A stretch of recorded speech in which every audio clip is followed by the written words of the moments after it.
আসসালামু আলাইকুম। আশা করি সকলে অনেক ভালো আছেন। আজকে দারুণ একটা রেসিপি নিয়ে এসেছি। এই রেসিপিটা আমার অনেক পছন্দের। আশা করি আপনাদের অনেক ভালো লাগবে। খুবই ইউনিক এবং আনকমন একটা রেসিপি নিয়ে এসেছি। রেসিপিটা হচ্ছে চাল কুমড়ার বড়ি দিয়ে আমি বেগুন রান্না করব। আমি জানি না আপনারা সবাই চাল কুমড়োর বড়ি চেনেন কিনা। আসলে এটা বাসায় বানানো হয়, যে পাকা চাল কুমড়ো থাকে ওটা দিয়ে বানানো হয়। এই চাল কুমড়ার বড়িগুলো আমার আম্মু বানিয়েছে। সো আজকে আমি রান্না করব। এই প্রথম আমি রান্না করতেছি। প্রথমেই বলে নিই এই রেসিপিটির জন্য আপনাদের কি উপকরণ লাগবে। এখানে আমি চাল কুমড়োর বড়ি নিয়ে নিয়েছি 15 থেকে 20টি। তো দেখতেই পাচ্ছেন এই হচ্ছে চাল কুমড়োর বড়ি। যারা চিনেন না তারাও চিনে নিন। এটা হচ্ছে পাকা চাল কুমড়ো দিয়ে বানানো হয়। এখানে আমি নিয়ে নিয়েছি আলু। আমি এখানে 2টা আলু বড় বড় করে কেটে নিয়েছি এবং নিয়ে নিয়েছি একটা বেগুন। বেগুনটাকেও আমি বড় বড় টুকরো করে কেটে নিয়েছি। এখানে আমি বাইং মাছ এবং শিং মাছ নিয়েছি। প্রথমে আমি চুলায় কড়াইটা বসিয়ে তেলটা গরম করে নিয়েছি। তারপর তেলটা গরম হয়ে গেলে আমি এখানে মাছগুলো দিয়ে দিব।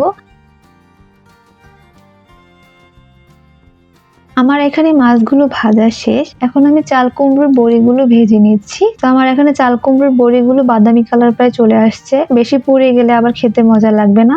সো পোড়ার আগে বাদামি কালার আসলেই আমি হচ্ছে বড়িগুলো তুলে ফেলবো। এখন আমি দিয়ে দিচ্ছি পেঁয়াজ কুচি। এখানে আমি 2টা পেঁয়াজ কুচি করে রেখেছি। ভালো করে পেঁয়াজটা ভেজে নিতে হবে।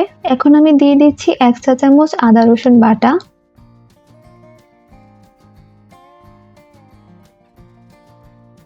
এখন দিয়ে দিচ্ছি 1 চা চামচ হলুদের গুঁড়া, দিয়ে দিচ্ছি পরিমাণ মতো লবণ, 1 চা চামচ মরিচের গুঁড়া, 1 চা চামচ ধনিয়ার গুঁড়া এবং 1 চা চামচ জিরার গুঁড়া। ভালো করে মশলাগুলো কষিয়ে নিতে হবে। এখানে আমি একটু পানি দিয়ে দিচ্ছি যেন মশলাটা পুড়ে না যায়। যখন মশলাটার উপরে তেলটা ভেসে উঠবে তখন আমি আলুটা দিয়ে দিব। তো এখন আমি আলুগুলো দিয়ে দিচ্ছি। ভালো করে মশলাটার সাথে আলুগুলো মিশিয়ে নিতে হবে যেন আলুটার ভিতরে মশলাটা যায়। সেজন্য মশলার সাথে আলু ভালো করে কষিয়ে নিতে হবে।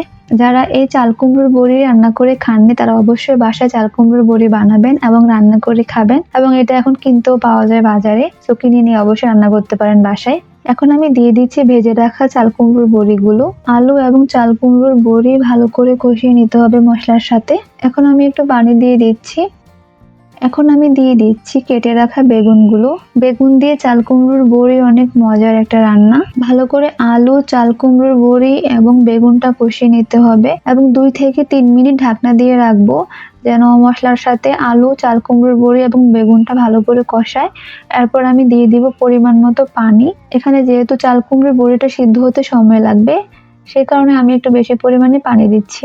এখন আমি ঢাকনা দিয়ে 5 থেকে 7 মিনিটের মতো রাখবো। ঢাকনাটা তুলে দেখলাম যে আলু এবং চাল কুমড়ো বড়ি প্রায় সিদ্ধ হয়ে গেছে। সো এখন আমি মাছগুলো দিয়ে দিব। আমি এখন মাছগুলো দিয়ে দিচ্ছি। তবে 2 থেকে 3 মিনিট আমি হচ্ছে জাল করব।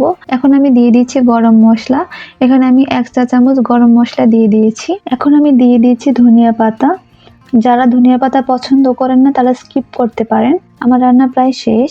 এখন আমি আপনাদের একটু পরিবেশন করে দেখাই। অনেক সুস্বাদু একটি খাবার, দেখেই খেতে ইচ্ছে করছে। দেখুন খুব সুন্দর একটা কালার এসেছে। দেখতে যেমন সুন্দর, খেতেও দারুণ মজা। সবাই বাসায় অবশ্যই ট্রাই করবেন এই রান্নাটা। আশা করি আপনাদের অনেক ভালো লাগবে। ধন্যবাদ, আজকে এ পর্যন্তই।